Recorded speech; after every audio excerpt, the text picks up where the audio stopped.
Back on Get Up, and if you missed Charles Barkley with us earlier or Jalen Rose, will be with us in our next hour. Download the Get Up podcast. The entire show, you can be with us whenever it fits your schedule. Get Up, it's available daily on the ESPN app and on Apple Podcasts. All right, we have some football news. It's not good. Cardinals All-Pro corner Patrick Peterson suspended by the NFL for 6 games for violating the league's PED policy. Peterson apologized in a statement he made last night at a charity event. He'll be eligible to return week 7. On that week, the Cardinals will travel east to take on the Giants. I want to get a quick comment on that from my friend Damian Woody, who jumps in with us here. What was your reaction when you first heard that? Arizona's looking for a new start there, D. Wood, and now they get this before training camp even begins. Well, I was shocked, Greeny, because you're talking about one of the blue chip prospects in the National Football League. In my opinion, the best cornerback in Patrick Peterson. And anytime you see a player get popped for 6 games, it makes you raise an eyebrow, because not only is it in violation of, a banned substance, but it's also a masking agent. So, it's unfortunate for Patrick Peterson for all the work that he's put in as a player in this league. And it's also unfortunate for the Arizona Cardinals, who's trying to get this thing turned around.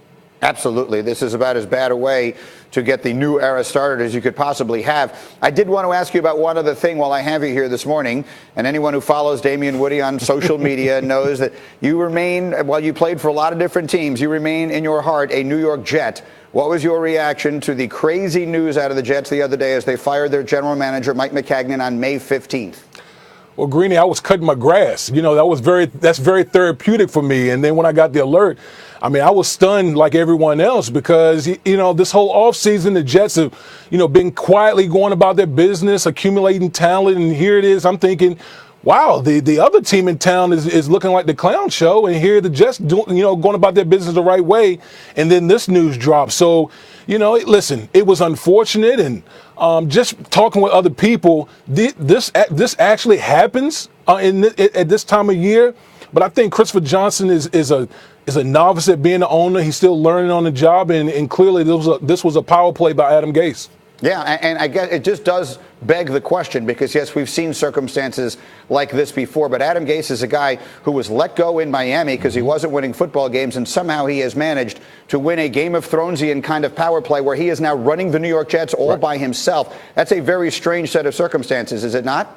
Absolutely. I think he's the only person that has the official title of coach and general manager in the National Football League. And this is a guy that went to the playoffs his first year and didn't his last 2 years in Miami. So it's a strange set of circumstances going on with the New York Jets. But at the end of the day, if Adam Gase goes out here and wins his first year, all will be forgotten. Absolutely. All right, D. Wood, always good to see you. Have a great weekend. We'll check in again soon. Laura, let's get back to some hoops. Yeah, let's do it. And we just heard Charles Barkley talking about how he thinks it's great that Zion Williamson could be going to the New Orleans Pelicans. But what we really haven't seen yet is how this affects Anthony Davis's relationship with New Orleans. Coach Alvin Gentry did take some time to answer this question at the Combine. Hear what he said right now. I think people keep forgetting he is on our roster. He is a roster player for us, and he's under contract until January 1st, 2020. So I think what we got to do is that we've got to look at a situation where we're building something special there, and I think most people will want to be a part of that. And I tell everyone, he's a very good kid. He's a very good kid and a great basketball player. So, Jay, Will, you have a relationship with AD's camp. Are they swayed by Zion at all to stay in New Orleans? Well, yeah, sources tell me that, just due to Zion Williams coming to New Orleans, that still changed nothing on their part. I still think they feel exactly the same way. Look, AD's made it known, their campus made it known that they want to be in a different market. You heard a lot of trade speculation about the Lakers. I still think that is on their mind as they're moving through this process. Zion Williamson is a great talent, but Anthony Davis is trying to win a championship. Anthony Davis is trying to get more visibility, and I don't know if he gets that in New Orleans. Yeah, one of the things that Alvin Gentry did say in the rest of that interview is just talking about how they really do think that they could be competitive with Zion and obviously Anthony Davis and the other players on that team. Anthony Davis knows that Zion's a great teammate. None of this matters for him at all. He still wants to get out of there. For starting the day. Look, I'm not saying this from me, from their team, from their perspective. Zion Williams is a tremendous player. Drew Holiday is a big-time player. They're still in the West. The West is still loaded. Think about teams like Denver. Think about Golden State, what we're seeing. Think about Portland. I still think it takes a lot for this team to come out of the West. And if you're Anthony Davis, if you want to win, there's only so much time I have left to play in this league at 27, 28 years old. I don't know if I want to be patient for another 3, 4, 5 years with Zion as opposed to maybe getting traded to the Lakers, maybe getting traded to Boston, maybe getting traded to the New York Knicks or another team where I could potentially win faster. Yeah, Alvin Gentry, of course, made a point to say Anthony Davis, great kid. We all still like him. He said that if AD did decide to stay there, that the crowd, the fans would still welcome him back with open arms. Do you think that on the AD side, if you're just guessing, does he feel like that relationship, though, is still so fractured that it's not even worth going back either way? Well, I think there's always a chance. I think with David Griffin coming in, he can obviously maneuver that relationship. But at the same time, it's vice versa as well. It works on the same way as well. I think, just because you have to compartmentalize the love you have for a city as opposed to the love you have for yourself and what you want to do in your career, those are two separate things. And I think AD is able to separate those two things. He still has love for the big NO. I still think that's a place that he has a ton of love for. But at the same time, like AD wants to go accomplish what he wants to go and accomplish, and he's trying to do that. Yeah, Greeny, Matt Barnes has a take on this as well, so we'll send it back over to you guys. Yeah, Matt, I just wanted to pick your brain on this before we get to some other matters, because we've talked about it in our meeting this morning. Do you think that Anthony Davis should be swayed one way or another by New Orleans winning the lottery? Obviously, to reiterate what Jay said, Zion is a tremendous talent, but it doesn't put them over the hump, so to speak. And he's given his heart and soul to New Orleans for, a handful of years, and he feels like it's best for him to move on. I love when players take their career and their future in their own hands. So it's just a situation where, to me, his mind is made up. And so much of basketball is mental. If you're mentally checked out before the season starts, you really want that kind of cloud looming over this new Zion era. So if he wants out, I think New Orleans needs to do their best job to get him out before the season starts. I agree. I think they need to get him out as quickly as they possibly can. And one of the places he will most likely wind up is the Lakers. And, of course, they had what can only be described as a tumultuous past year. Despite signing LeBron James, they missed the playoffs for the 6th consecutive time. It's the first time LeBron had missed the playoffs since his second year in the league. And then, as you will recall, on the final day of the regular season, team president Magic Johnson abruptly resigned after just 2 years on the job. He said he was happier when he wasn't in that role. There's been any number of reasons given for why he may have wanted to get out. Soon after the season ended, then Luke Walton was fired as head coach. Then they thought they wanted Ty Lue. That went badly. Monty Williams, that went badly. So they hire Frank Vogel to be their new head coach. And then they get some good news on Tuesday. They move up all the way to number 4 in the draft. 11 had been their previously slotted spot. Our projections have them taking Vanderbilt guard Darius Garland in that spot should they stay there. But it all of a sudden becomes a more interesting bargaining chip to try and trade for Anthony Davis. So Matt is just one who obviously you make your home there. You know it inside and out and played so recently. What is your perspective on all that we see going on with the Lakers right now? I think, for the storm and for the sun to come out, management has to be stable. I think everything starts at the top, and it's been a mess the last 6 years. They have the worst winning percentage in the NBA in the last 6 years. As a lifelong Laker fan, I want to see nothing more for them to get back and be relevant.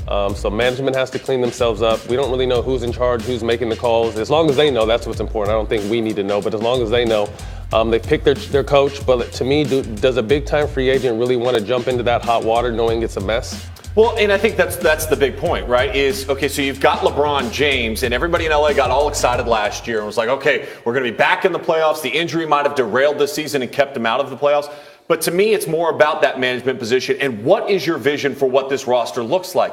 After they signed LeBron James last year, the rest of the guys that they signed, everybody in LA was like, this doesn't fit. This doesn't work. How is this going to be successful? And at the end of the day, it wasn't successful. And then you couple that with essentially taking all your young, talented assets and announcing that you're basically trying to move them. And then they're like, whatever. I thought Jay Will's point the other day was great. I don't know where Jay Will is in the studio, but I thought it was great when he said they sent Kyle Kuzma to the draft lottery. Knowing he could be traded. And he might be traded to get to New Orleans to get Anthony Davis to Los Angeles. Right. I mean, this is just how dysfunctional this LA franchise has become. The more stable franchise in LA right now is the Clippers. No question. It is so dysfunctional that we sometimes overlook the fact that Magic Johnson, who is basketball royalty, just stepped down from his position on the last day of the season without telling anyone he was going to do it. And we live in a place now in a time where the Lakers are so crazy and dysfunctional that almost gets glossed over. That's one of the craziest things that's happened in the sport in a really long time. What do you make of that?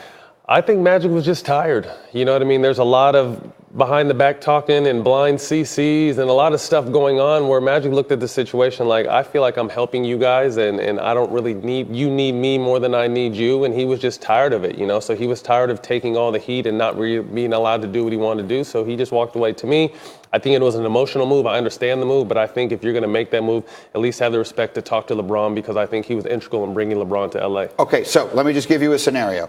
The Lakers wind up trading Kuzma, Ball, the 4th pick in the draft for Anthony Davis. So you got LeBron, you got Anthony Davis, and whatever else they can figure out to put around him. It's not enough. It's not. Can that team compete? Absolutely. Well, the team they have this year can compete. Can they win? Forget about that. LeBron's not about making, there's a 6 seed. Exactly.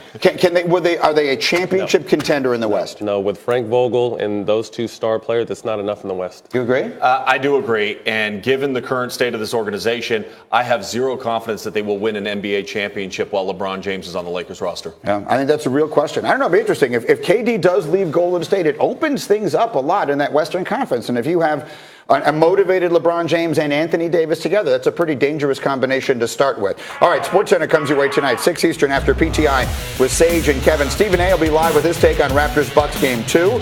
Tigers' second round at Bethpage will be complete by then. And after today's heavyweight weigh-in, we could be in for a wild night tomorrow night. All that and more, SportsCenter after PTI on ESPN and on the ESPN app. Coming up in our second hour this morning, the Warriors pull off a great escape in Game 2. Now they may be looking at a longer stretch without KD. What's it all mean? We've got answers. Get up on ESPN.